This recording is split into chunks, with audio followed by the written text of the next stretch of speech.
O governador da província de Benguela, Manuel Nunes Júnior, considerou esta terça-feira a refinaria do Lobito como um motor do crescimento econômico da região e do país, porquanto gera empregos para a juventude e impulsiona o empresariado. Manuel Nunes Júnior falava durante a visita de constatação. Congratulations, Africa. No, seriously, stop what you are doing because I want us to take a moment and genuinely celebrate what three of our nations have just decided to do together. Angola, Zambia, Botswana. Three southern African countries sitting down, shaking hands, signing agreements, and deciding that enough is enough. That Africa has been exporting its crude oil raw, watching someone else refine it, and then buying it back at triple the price for long enough. That the continent that sits on some of the world's largest oil reserves cannot keep being held hostage by global supply chains, foreign war zones, and international middlemen. And what is the solution? The Lobito Oil Refinery project.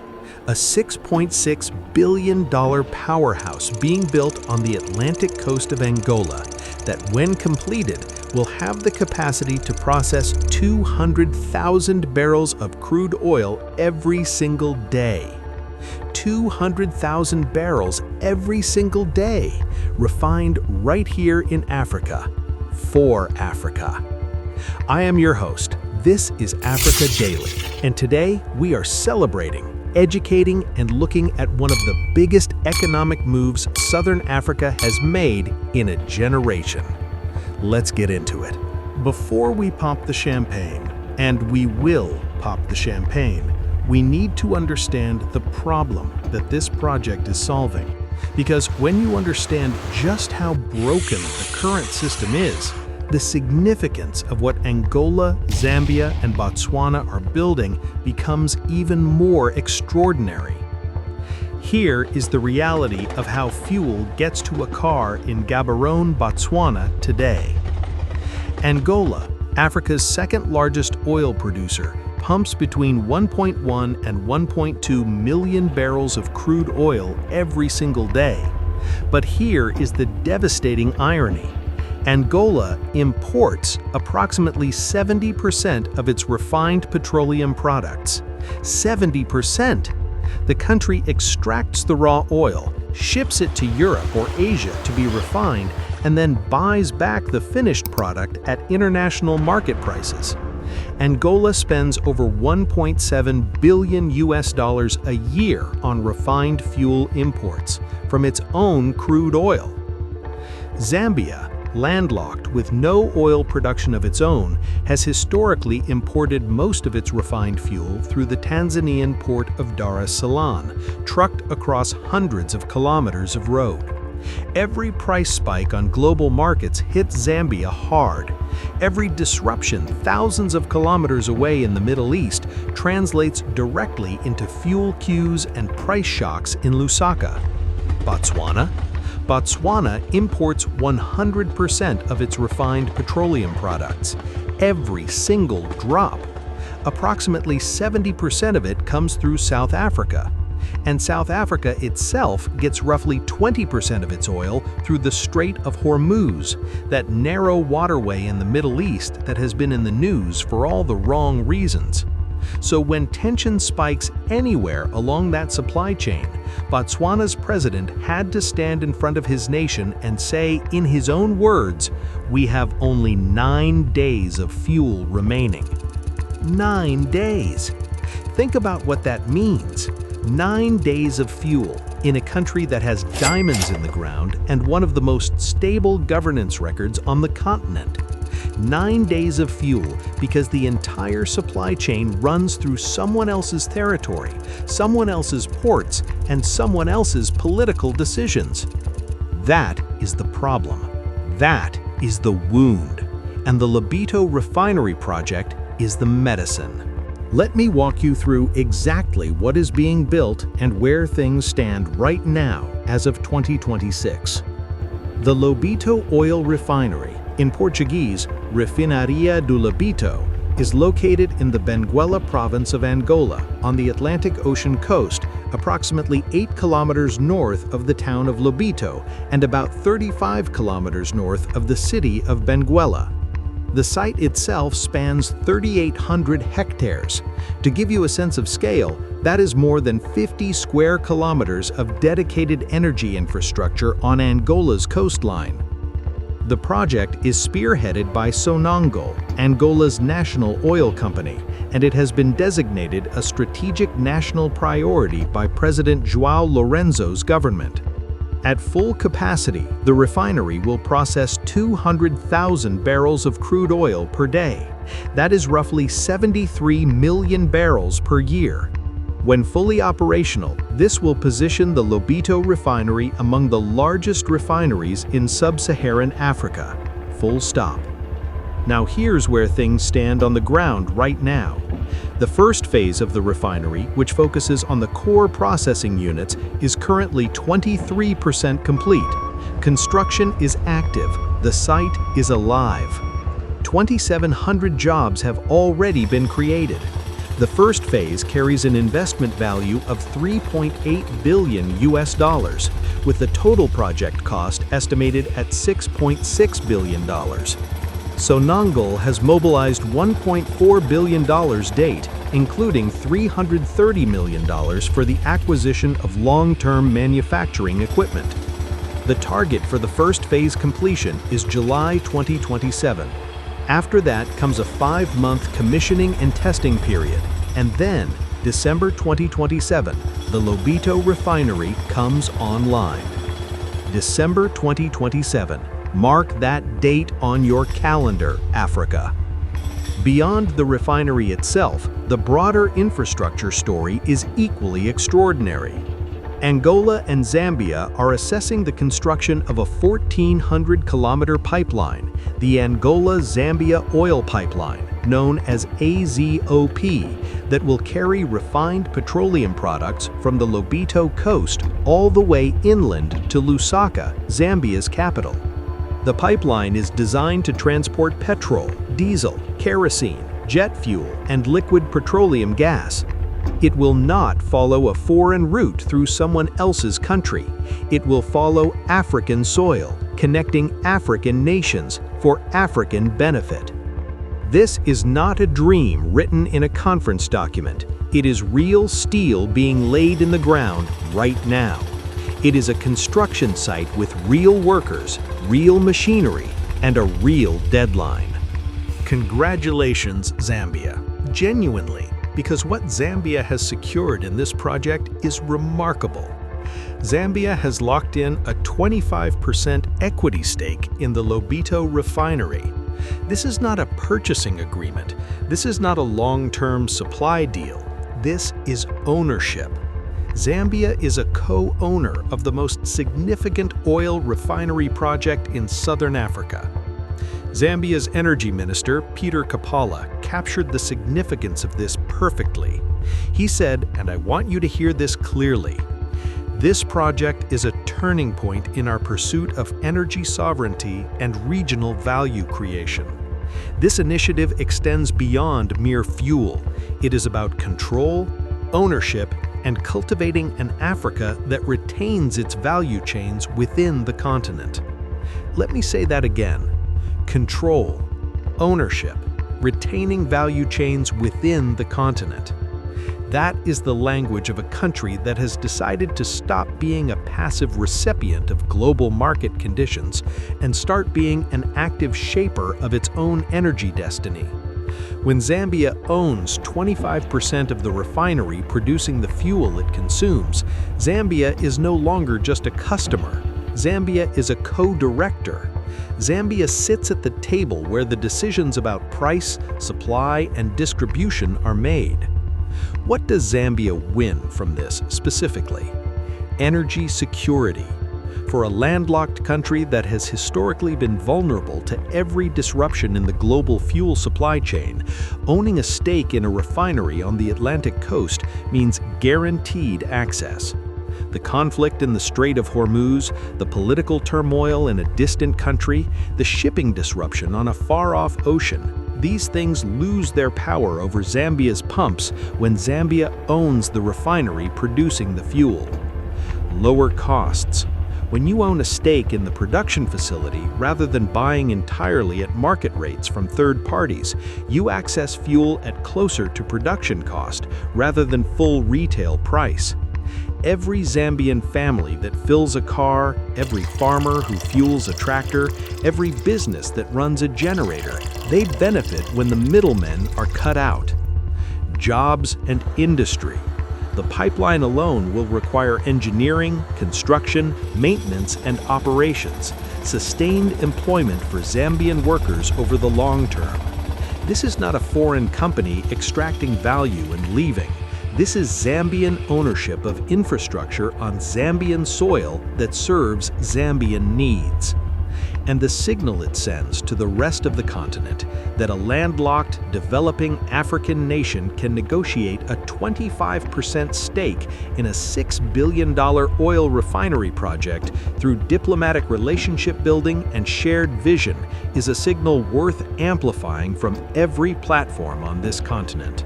And now, Botswana. And this is the part that has everybody talking. Angola has offered Botswana a 30% equity stake in the Lobito refinery project. 30%, the largest offered stake. And the discussions became serious after Botswana's president Duma Boko visited Angola. Presidents meeting, looking each other in the eye, deciding to build something together. Botswana's Minister of Minerals and Energy, Bogolo Kenewendo, confirmed in Parliament that talks have started following the presidential visit and that preliminary negotiations and assessments are actively underway. Think about what 30% ownership means for a country like Botswana. Botswana currently consumes between 25,000 and 35,000 barrels of refined petroleum per day, 100% imported, every single drop. A 30% stake in the Lobito refinery, which has a total capacity of 200,000 barrels per day, would give Botswana proportional access to approximately 60,000 barrels per day. That is more than enough to cover its entire domestic fuel demand and potentially generate export revenue from the surplus. Let me say that again so it really lands. Botswana, a country that today cannot refine a single barrel of oil on its own territory, could, through this deal, become a net exporter of refined petroleum products. From having 9 days of fuel reserves and depending entirely on South Africa's supply chain, Botswana could become a regional energy player. And Botswana is not investing from a position of weakness. This is not desperation. This is strategic diversification. Botswana already understands how to manage resource wealth. It has done so with diamonds better than almost any African nation. The Jwaneng mine, the Orapa mine, the Paroe mine. Botswana has used its diamond resources with unusual discipline and long-term thinking. Now it is applying that same discipline to energy security. You cannot only eat diamonds, you have to diversify. And this is exactly what diversification looks like when it is done at the highest level. What does Angola get from Botswana's participation? Angola gets investment capital. Every partner contributing their equity stake reduces the financial pressure on Sonangol to bridge the entire $4.8 billion financing gap by itself. Angola gets a committed long-term customer for the refinery's output, which makes the commercial case for the investment even more solid. And Angola gets a deeper regional partnership that extends and influence of its energy infrastructure across South Africa. This is not charity, this is not aid. This is two sovereign African nations looking at their respective strengths, Angola's oil and coast, Botswana's diamonds and capital and strategic patience, and finding a deal that makes both of them stronger. That is Pan-Africanism in practice, not in speeches, in signed agreements and shared stakes. Let me give you the numbers, because the numbers in this story deserve to be celebrated out loud. $6.6 billion US, the total estimated cost of the Lobito Refinery project, one of the largest single energy infrastructure investments in sub-Saharan African history, financed through a combination of Senegal's own resources, African and international financial institutions, and now equity partnerships with Zambia and Botswana. 200,000 barrels per day, the refinery's full processing capacity. To put that in perspective, that is roughly the entire daily oil consumption of a mid-sized European country being processed right here on the African continent. 73 million barrels per year, what 200,000 barrels per day looks like at annual scale. 73 million barrels of crude oil transformed from raw extraction into refined, usable petroleum products, distributed across southern Africa without passing through a single foreign intermediary. 1,400 kilometers, the length of the AZOP pipeline that will carry refined products from Lobito to Lusaka. Petroleum, diesel, kerosene, jet fuel, and LPG, all flowing through African pipe across African soil. 25% for Zambia, 30% for Botswana, two landlocked African nations that previously had zero ownership of any refinery infrastructure, now sitting at the ownership table of one of the most significant energy assets on the continent. 2,700 jobs already created on a project that is still in the early construction phase. The employment impact of the fully operational refinery and its associated pipeline infrastructure will be vastly larger. Engineering jobs, operational roles, logistics and transport positions, and the downstream economic activity that energy infrastructure generates in every community it touches. $1.7 billion, the amount Angola currently spends every year importing refined petroleum products from its own crude oil. That number begins to shrink the moment the Lobito refinery comes online. Every dollar that stays in Angola instead of flowing to foreign refiners is a dollar that stays in Africa. December 2027, the target operational date. Less than 2 years away. This is not a far future vision, this is a near-term reality that is being built right now. Why this is bigger than 3 countries?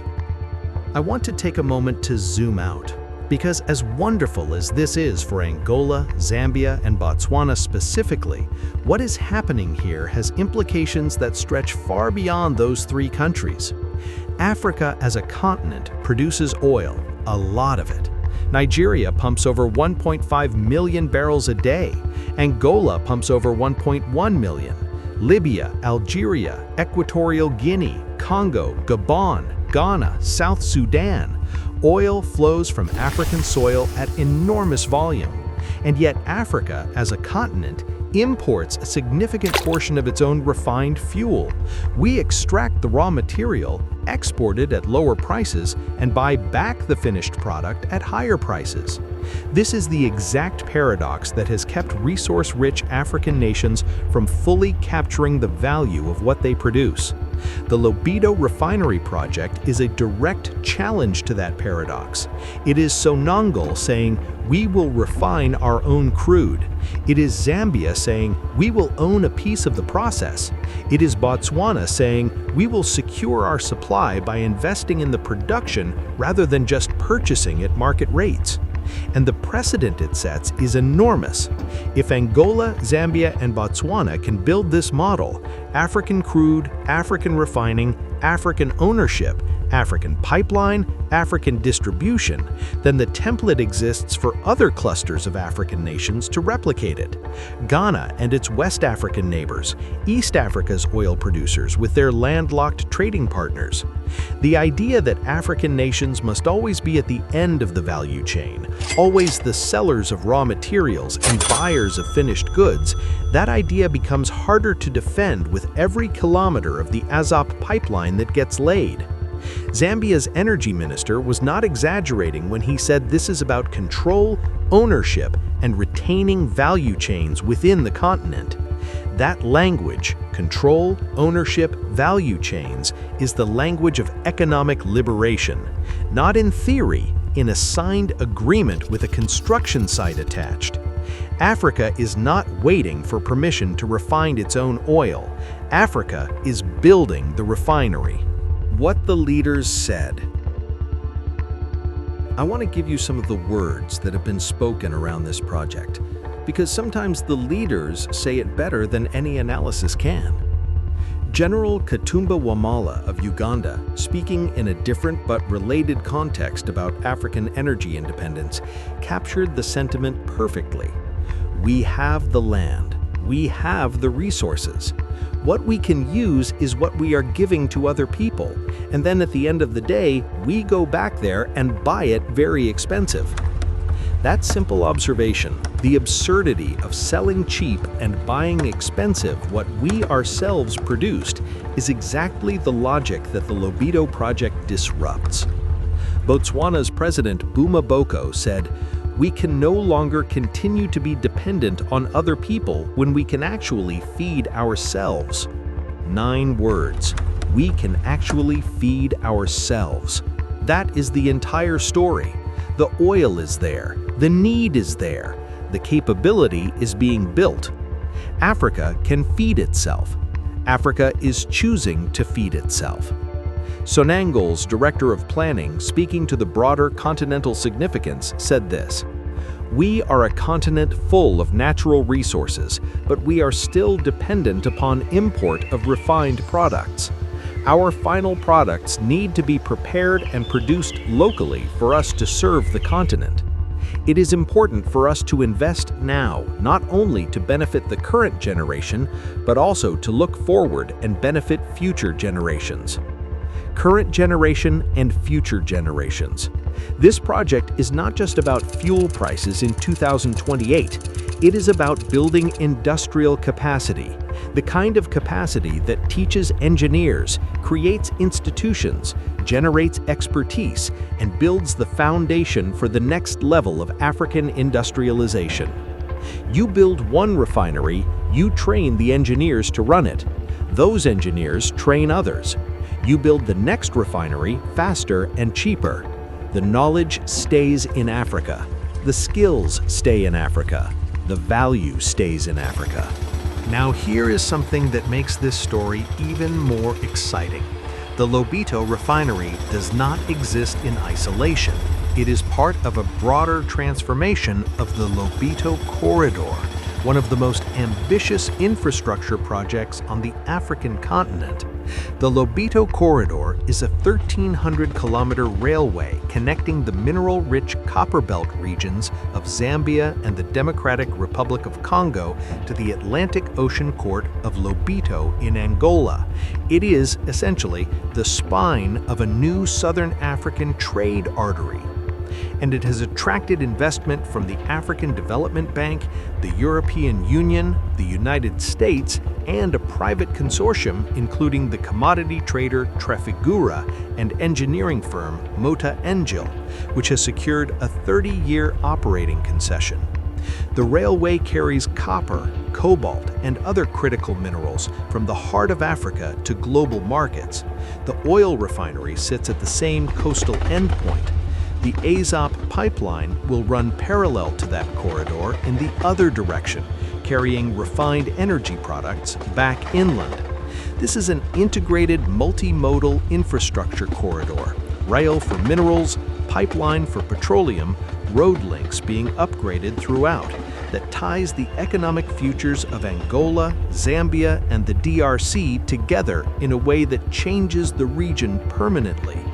And Botswana, connected to Zambia through existing regional trade routes, benefits from this entire ecosystem when the refinery and pipeline are operational. This is not one deal. This is an architecture, a Southern African energy and trade architecture that will define the region's economic landscape for the next 50 years. Let me close with what I genuinely feel about this story. For too long, The narrative about Africa and its resources has been one of extraction. We have the gold and the diamonds and the crude oil and the cobalt and the copper. And somehow, despite all of that, the wealth flows outward. The raw material leaves. The finished product comes back at a premium. The jobs are created elsewhere. The expertise builds elsewhere. And everyone has an explanation for why Africa cannot simply refine its own oil. It is too complex, the financing gaps are too large, the governance challenges are too significant, the global supply chains are too entrenched. Come back in 50 years. Angola, Zambia, and Botswana have looked at all of those explanations, and they have said, we're building the refinery anyway. Construction is happening. The first phase is 23% complete. 2,700 people already have jobs on this site. The pipeline route is mapped. The equity agreements are signed. The presidents have visited the site and spoken on the record. December 2027 is the target. This is real. And the beauty of it, the part that genuinely fills me with pride, is how it happened. It did not happen because a foreign power decided Africa deserved a refinery. It did not happen because an international institution donated the funds. It happened because Angola said, we have the oil. It happened because Zambia said, we want ownership, not charity. It happened because Botswana said, we will invest our diamonds-generated capital into our own energy security. 3 African governments making strategic decisions in the interests of their people, building something together that none of them could build alone. That is what regional cooperation looks like when it works. That is what Pan-Africanism looks like when it is translated from rhetoric into steel and pipe and operating facilities. Congratulations, Angola. You are building the refinery your continent needs. Congratulations, Zambia. You negotiated ownership. You did not just buy the product, you bought a seat at the table. Congratulations, Botswana. You saw the opportunity and you moved toward it with the same wisdom that has made you one of Africa's most stable and respected nations. And congratulations to the rest of us, because when a region builds its own energy infrastructure, the benefits ripple outward. Lower fuel costs for neighboring countries, a template for other African partnerships to replicate, a generation of African engineers trained on African energy infrastructure, an Africa that is, slowly and then all at once, choosing to keep its value at home. The Lobito refinery is being built. Africa is building its own future, and I cannot wait to report on the day it comes online. This has been Africa Daily. Share this episode, because this story deserves every platform it can get. Because celebrations like this one, when they are this real and this earned, need to be heard across the whole continent. I will see you next time.